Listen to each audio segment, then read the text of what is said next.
You're such a homebody. A familiar laugh echoes out from the kitchen.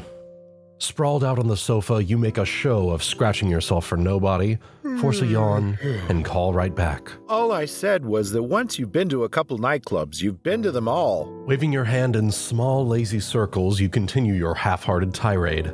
I mean, really, everyone's bumping and grinding, drinking and shoving God knows what up there. Hey. Walking out with a bowl of popcorn, Sunset Shimmer cocks a fist on her hip. What? I was gonna say noses. The redhead gives a muffled snort, quickly coughing afterwards in an attempt to cover up the unladylike sound. Gathering her wits, she cocks a smile. Sure you were. And strolls over to the couch. Closing one of your eyes, you do your best to appear disinterested, but it's hard to deny that even in lounging clothes, Sunset looks great. Full-length, form-fitting yoga pants sit snugly around a slim waist and an almost outlandish pair of hips. Every movement she makes is emphasized by the stretchy and only just yielding enough fabric. You're pretty sure you can even make out her panty line. In fact, is that the lacy number you bought her last Valentine's Day? Oh, Sunset, you devil you. While the girl's bottom half is her best feature, she's no slouch up top either. The sleeveless tank flows in a steady, smooth line until it cuts off just above her navel. It dips teasingly under the hem of the fabric as Sunset rolls her hips, but always settles comfortably back into view. About the only real hiccup in the flowing fabric is her chest, which, while not enormous, is more than comfortable enough to rest in your hands. And yes, that is the one that you picked out for her. She wants— Hey. The suddenly stern Sunset says. You raise an eyebrow, and with a smirk, she bends at the waist and does her absolute best to put her cleavage near your face. Quit oogling me. But you make it so difficult. Making a show of waving your hand again, you end up reaching into her bowl and take out a handful of popcorn. Hey! Crunching away on the kernels, you grin at her. With a small huff, she rolls her eyes and prods you with her foot. Whatever. Scooch. Nah. The two of you lock eyes and you can see the gears whirring in her head. The obvious response, and the one that you hope she'll go with, is the girly threat of, I'll sit on you. Quietly, you hope, you pray, that she'll throw that one on the table so that you can give your okay and watch her get embarrassed. Or better still, take you up on it. There are worse ways to spend a night than with Sunset Shimmer on top of you. Oh, that's good. Now you really hope she gets flustered so you can break that one out. But instead, Sunset places the popcorn bowl in front of you. This is a new trick. Glancing between her and the offering, you see her smiling that smug smile that promises she has something in store. You're not sure you like it, but she doesn't react as you reach out to take more popcorn. So you do it again, and again, until a few handfuls in, you realize that you have a powerful thirst. Reaching out to the end table, you grab your drink. Seriously, what the hell? Sparing a look towards your wayward drink, you see that it's disappeared. A slight clinking sound in front of you draws your attention back to Sunset. She's smirking, holding the bottle out in front of her. Oh, are we thirsty now? Yeah. You flex your fingers and watch as the redhead's expression falls a little. You're not even going to ask politely? That's very rude. Oh, so that's how she wants to play it. Scowling, you reach again. Drink, please? Sunset holds the bottle out to you, but as you get close, she pulls it back out of reach. She's smirking again. The official results are in. This is not a fun game. Poor boy. She chides with a small laugh. Don't you want it? Of course you want it. And you're going to get it. You stumble forward off the couch and move towards the redhead. She gives a delighted laugh, sprinting away and back into the kitchen. Naturally, you give chase, and, of course, you end up positioned on opposite sides of the table, staring each other down in a battle of wills. Sure, you could go to the icebox and pull out another drink. That would be easy and puts a stop to things real quick. But she took your drink. There's a principle to be upheld. She feigns right and you take half a step before she tries to cut left, but you're already there. The strange, almost bird-like bobbing and weaving continues for a few seconds more before you clear your throat. You know, you could just give me my drink. And you could have just moved your butt. But you chose to be difficult, so look where we are now. 2 wrongs don't make a right. Sunset gives a small grunt of agreement before standing up straight. Staring into your eyes for a long moment, the redhead places your bottle on the edge of the table. Then she turns and walks away from it. You don't waste any time hurrying around and grabbing your drink. Even with all the running and being in her palm for the last 3 minutes, it's still wonderfully chilly. And then a thought occurs. Why did she give up so easily? Especially when there's principle at stake. Hey! A plaintive cry comes from the living room. Walking out of the kitchen, you see Sunset spread out across the entire length of the couch. Placing her head on the armrest, she flashes you a smile and lifts an empty bowl. You spilled the popcorn. Make some more. Oh, that tricky girl. Grumbling to yourself, you whip up another bowl of popcorn and grab yourself a second drink after you finish the first. Storming out to the couch, you see Sunset lazily popping a few pieces of... Is that floor popcorn? The redhead glances up at you. Maybe? That's really gross. Then, with perfect deadpan, the lazy girl fires back. It's also carpeted. You have something against eating carpet. Your immediate response dies in your mouth as you see her green eyes twinkle. It's gross. Really gross. But she's got you on that one. You let the topic drop and swat her hand as she reaches for more floor corn. Not bothering to tell her to move, you simply lift her feet and drop them in your lap after you take a seat. For extra revenge, you place the bowl on top of her ankles, well out of her reach. Sunset gives you a rather cold look, which you ignore. So, what are we watching tonight? It's called The Bullet Man, or something like that. It's supposed to be really bizarre. Pop me. As Sunset pushes play, she turns her head towards you and opens her mouth. Is she serious right now? After all that? But you pick up the bowl anyway. Sunset's mouth widens expectantly, her eyes disappearing behind her smile. She never sees it coming. With a girlish yelp, the redhead kicks her legs in the air, her hands immediately flying to her suddenly sore backside. Eyes wide in surprise and mouth slack, she looks over to you, too stunned to speak. One pop. You say in your flattest voice before flicking a kernel of popcorn into your mouth. Just like you requested. A slow smile spreads across Sunset's face. You... jerk. Laughing, she shifts her body and squirms towards you. A stiff punch in the arm is your punishment, but after a few rounds of playful back and forth prodding, Sunset's head collapses onto your shoulder. As you slouch against the arm of the couch, the redhead spoons up against you. It's hardly comfortable, and the slightest twitching could send her sprawling to the floor, but in this moment, you don't really want to move. The film rolls on, largely forgotten unless the protagonist starts screaming in pain or grief. The two of you instead focused on each other's company. She's in charge of popcorn, you make sure she's got her drink when she wants it, and before long, the only sound in your ears is the steady, warm heartbeat of the girl pressed firmly up against your chest.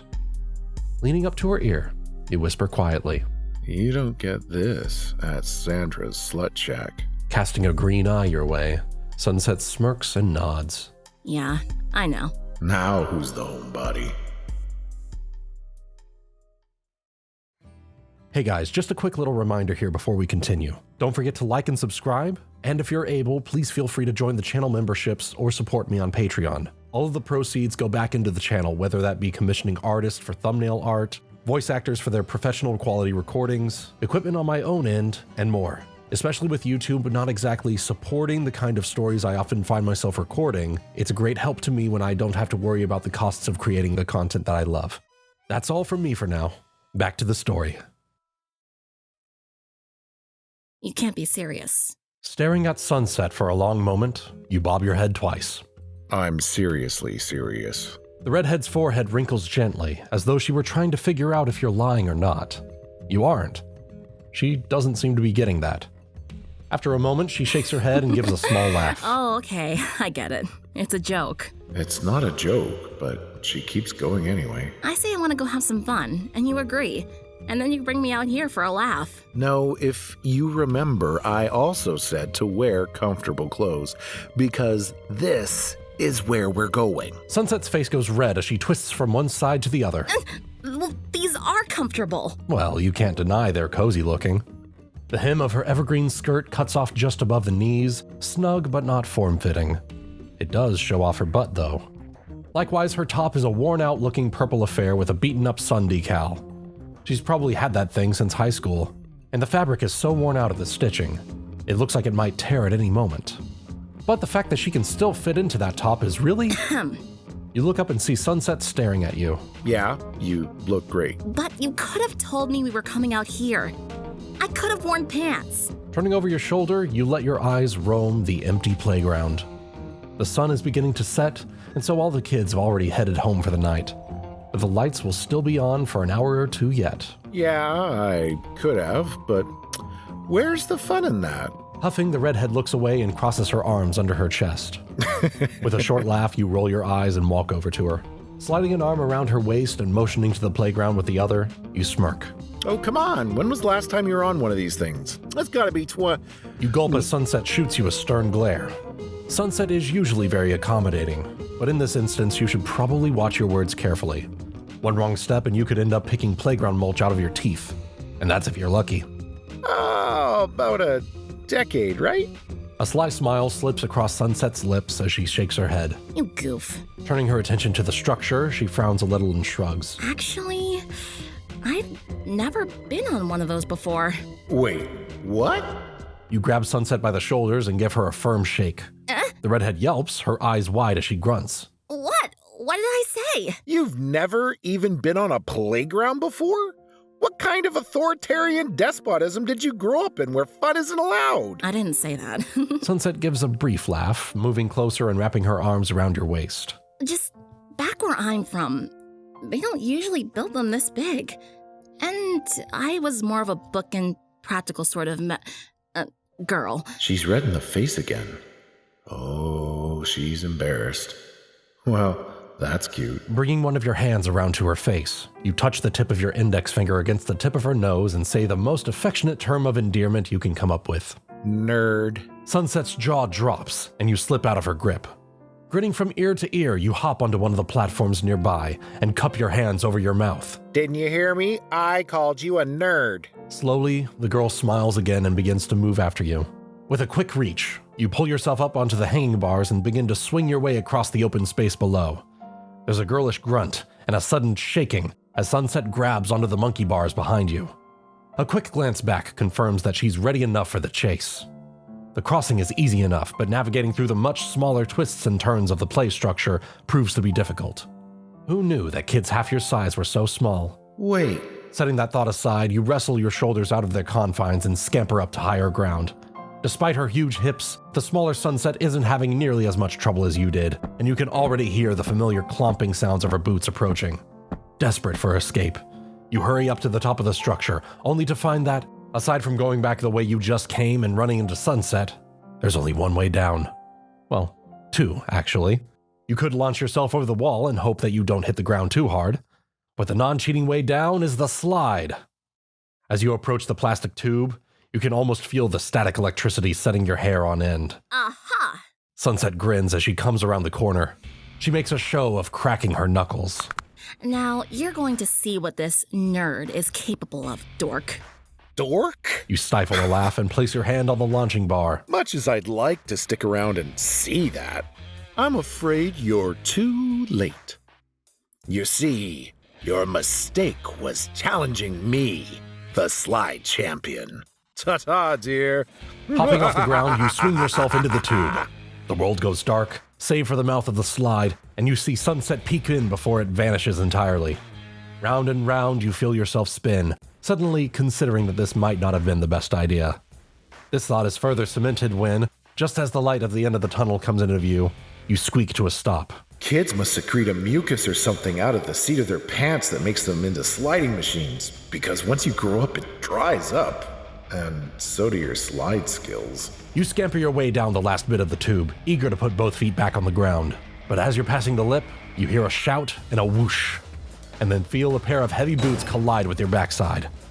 Sunset is not an especially hefty girl, but moving at the speed she was and with all her weight behind it, the crash sends you flying out of the tube and back first onto the mulch. The world spins for several seconds, but the accompanying silence is quickly broken by a peal of laughter. Sunset's squeal echoes up the plastic tube, and as you look back, she kicks her legs into the air in a delighted fit of the giggles. Flopping back onto the lip of the slide, she chuckles for a while longer, deep, throaty, and breathless. Speaking of breathless, between the slide and her erratic movements, You have a nice upskirt look at her panties. Dark blue boy shorts. Pretty cute. Cute enough to stay quiet and just enjoy the view. After several moments of catching her breath, Sunset pops up from the slide and struts over to you. Towering several feet high now, she squats down and places her generous backside on your middle. So, after all that bravado, I finally caught you. Picking up a piece of mulch, she smiles slyly, dragging it gently along your neck and prodding at your cheeks with it. Now, the question is, what am I going to do with you? A very good question.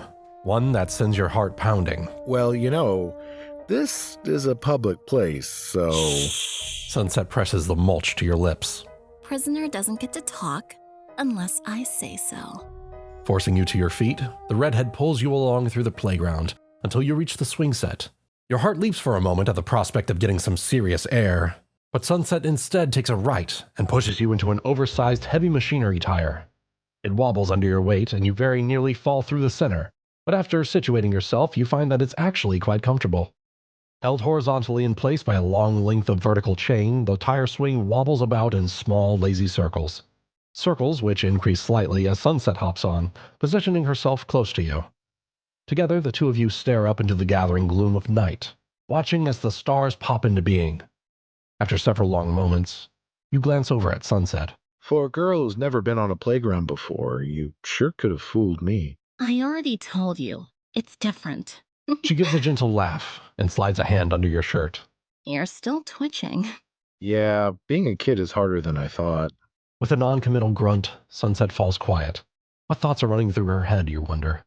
Despite knowing Sunset Shimmer for years, she's not very talkative about anything that happened to her before high school, and she's always policing what her friends say about that too, at least whenever you're around. She's a really weird girl. But as her lips press against your neck, you can't help but hold her a little closer, reveling in the sensation. Weird, yeah, but she's your weird girl. So the two of you remain in the tire swing until the lights themselves go out, and under the stars, hand in hand, you start the walk back home.